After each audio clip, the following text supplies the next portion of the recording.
G'day everybody, Simon here, Explosive Action, back for another video. This time we're doing a contest entry for Marc G with a C, who's hit 2,000 subscribers. So let's see what he wants us to do. So Marc G with a C. Now, what's that thing he says all the time? Hang on, I'll just call him and find out. Hey Marc, what's that thing you say all the time?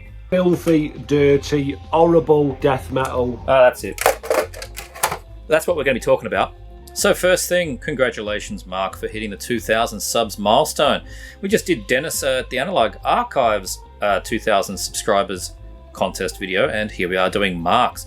Everyone's hitting the milestones lately, and it's really good to see the vinyl community, the CD community, the metal community, all continuing on. All these guys have been doing it for many years now. So it's really great. Marc I talked to in the comments, but also we do chat a little bit on the online chattings as well.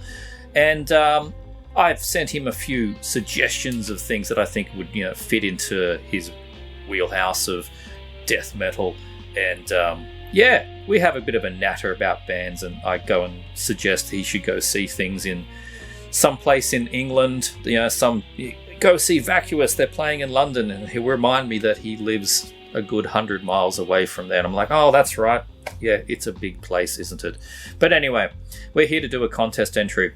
Marc has asked us to, the whole thing is called See No Evil, Hear No Evil, Speak No Evil. And we've got three sections here to talk about some albums. The first one, See No Evil, is about album covers, and particularly album covers that resonate with us so strongly they make you want to put the album on. Or every time you see it, you go to your happy place and like, that album's such a belter because of that cover. Hear No Evil.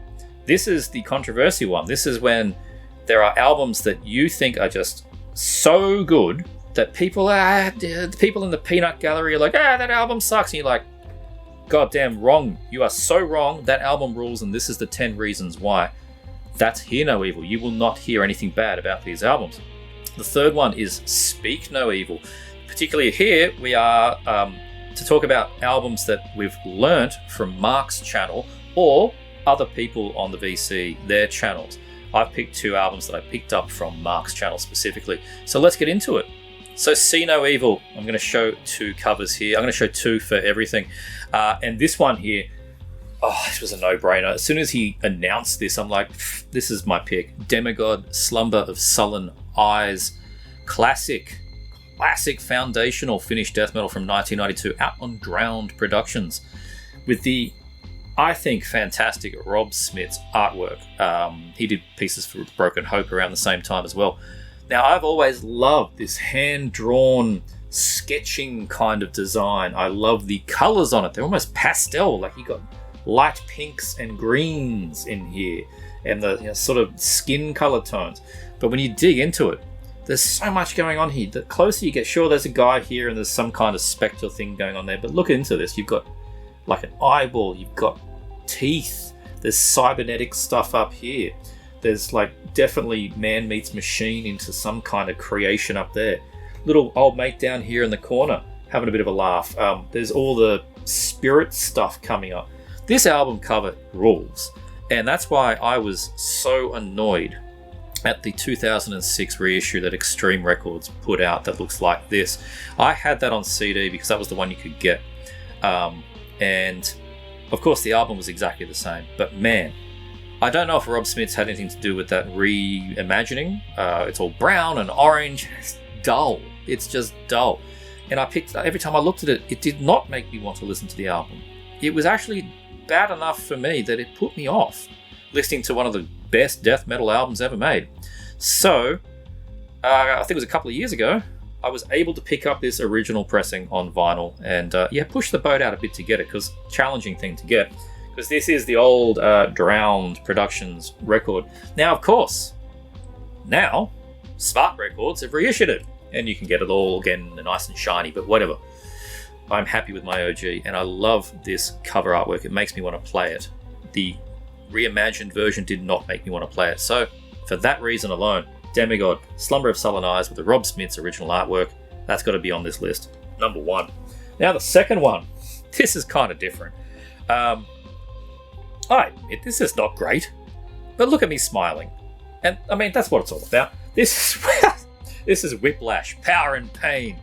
Debut album from this US band from 1986. And I know you're laughing right now. Hell, I'm laughing. I'm laughing with you. This album cover rules. Come on. This is like the first Anthrax album. You know, just fist to the face. Like, this is that just amateur kind of, you know, get your cousin to do it artwork for free because we got no money stuff. But it's become so iconic over the years. It is fun. It's representational, actually, of the raw and loose sound that Whiplash were playing at this time. Like the next album, the one after it, they got a bit more tight and technical. But here, plug it in and play. Like first album, Exodus, is great. The artist is Sean Taggart. He also did Carnival Retaliation, which you can see some similarities in the sort of sketching there of the face. You can sort of see that in the Carnival album. I just love everything about this. Like, you got this oversized robot hand crushing the face actually going in sideways. Old mate's not having Barbie. He's got balls on his chin. The lightning in bright yellow, the Power and Pain writing down there. You can almost see the crayon in the Whiplash logo. Like, this just rules. This is so good. It's glorious. It's making me smile. It makes me want to put the album on there. I mean, look at this. Like, here's me crushing my own face. The size of this hand. It's so good. Power and Pain, Whiplash. This is the original Roadrunner pressing. I picked up quite a few years ago. Actually has the Utopia Records import stickers on it. Utopia Import Records German pressing with their old mascot, which they still use, and then Totally Evil handwritten sticker in the corner. Amazing. That all helps. That makes me want to put this on all the time. It's Totally Evil German thrash. It's so good. But they're US. Like, it's a German pressing. It's a US band. It's got this cover. Amazing stuff. Whiplash. See No Evil. Amazing stuff. Power and Pain. So on to Hear No Evil now. Something that albums that you will not hear any evil about, that you love so much. And I'm going to pick the same band for this at different ends of the spectrum. And I think some of you guys will probably understand why I'm doing this. At the Gates, The Red in the Sky Is Ours, and Slaughter of the Soul. Now, 50% of you are going, why is he showing that one? It's a classic. Of course it's a classic. And the other 50% are going, why are you showing that one? It's a classic about the other album. I know this is what's going on there. I know there's definitely people in this camp and people in this camp. I am in both camps, and I approached it all from different times. For me, both of these albums are 10 out of 10 for completely and utterly different reasons. And I hear complaints about both albums all the time. With The Red, I hear complaints that Alf Svensson's odd guitar tone and structure is just too weird. Thomas's vocals sounds like his voice is breaking, and it probably was.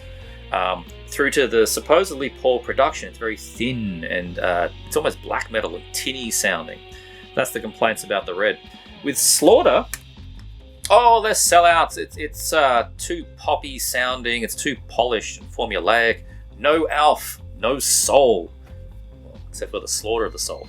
Without Alf, they slaughtered their own soul. I don't know. You know, and of course the extension of that, At the Gates, Slaughter of the Soul, birthed so many mediocre metalcore bands that ruining everything and make me hate life. That's not their fault. It's just what happened. You make a good album, 1,000 kids, 1,000 kids want to recreate it, but they don't have any talent.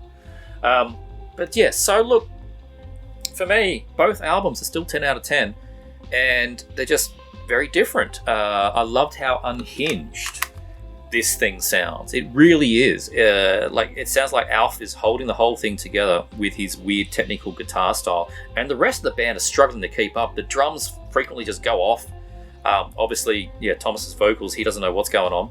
But the whole thing is just so good. It works so well, and I think the production suits it. It doesn't have to be beefy, thick, and crunchy sound. It works so well that it is really thin sounding, and that the drums almost sound like matchboxes or something. I think it sounds great, and it works well.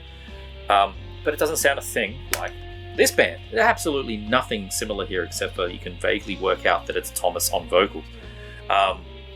And conversely, this is like ear candy. It's very hooky, it's digestible, it's well produced. But God, the songs on here are so memorable. I mean, Blinded by Fear, Under a Serpent's Sun, Suicide Nation, Nausea, just, that's your sing-along kind of album. At the Gates have just different ends of the spectrum. Of course, their whole career has mainly been in here, especially afterwards. The last 2 albums are kind of extensions are from this. The first 2 albums are kind of around here, and then there's the one in the middle, the third album, Terminal Spirit Disease, that's going between the 2 worlds. I think when you talk about the first 4 albums, they've all got qualities that make them stand out, and I like all 4 of them. But these 2 are still my favourites, the first one and the 4th one, but for completely different reasons. And I hear crap from people about both albums. Admittedly, I hear crap more about this one than I do about this one, but I do hear crap about this one. So there you go. For me, I can understand why you're in one camp or the other, but I'm in both camps, and they're both 10 out of 10s for different reasons, and I won't hear a bad word about them. And lastly, Speak No Evil, 2 albums I bought because of Marc and his channel. Filthy, horrible, dirty, grimy death metal. I mean, that's what he shows majority of the time. I'm in tune with that. I think there's a lot of the times that we're on the same wavelength. And I also know that he really likes his HM2 sound, not just the classic bands, but modern bands that use that, either that pedal or they emulate that sound. I've said before, there's a whole swathe of those HM2 bands that for me sound cookie cutter. There's a lot of them. And this is where I know Marc and I wouldn't agree on a lot of things. I think there's too many of that sound. He can't get enough of it. For me though, you've got to be particularly good. Something's got to stand out for me to be on board with you trying to sound like 1993 Dismember. And these 2 bands that I picked up from his channel absolutely get a pass from me. The first one here this is Sentient Horror with Morbid Realms.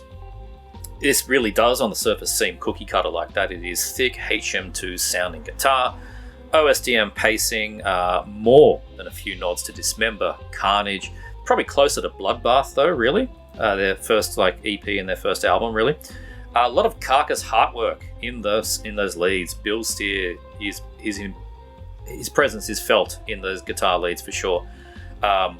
It's really good stuff. There's more albums from this band. So far, this is the only one I've got, but these guys are doing that Dismember worship, Grey worship, the Carnage and the Bloodbath, like I said, really, really well. It sounds good, but not too overly clinical. And they're Americans playing it. I think maybe that is helping in some way. It adds a bit of this just sort of stompy American brutality to it as well. So yeah, Sentient Horror, Morbid Realms, one that I got from Marc's channel. This releases on Redefining Darkness. And I do need to check out more from this band. So yeah, thank you, Marc, for that recommendation. And another band, starting with S. I didn't do this intentionally, but this is just how it's worked out. Skeletal, and this one is Unveiling the Threshold. Now, I don't quite recall if this specific album Marc recommended. I know there's one with a very blue cover and a red logo. He's definitely recommended that. I have a feeling that I listened to that, but this was the one that was available easily. I think that's where we ended up with this. He may have shown this, but for me, it was actually a different Skeletal album that got me started. I think the reason I kind of ignored them for a while, because my feeble brain went, Skeletal Remains. Yeah, that's those guys. No. Skeletal. It's like, here in Australia, we shorten everything. Like when I saw Skeletal Remains, the end of last year, they came out here as part of a whole day of bands. It was good fun. Everyone was just saying, you can't wait to see Skeletal, because we shorten everything. So I thought when people were talking about Skeletal, they're talking about this. They talk about Skeletal Remains, not this thing. But anyway, that's a side story. I finally dug into this one, and yeah, they're completely unrelated bands. This is really good. This is a band from France. This is their 2020 album, Unveiling the Threshold. Now, it's much more filthy than that Sentient Horror that I showed. More bludgeoning, old school riffs, very murkier production.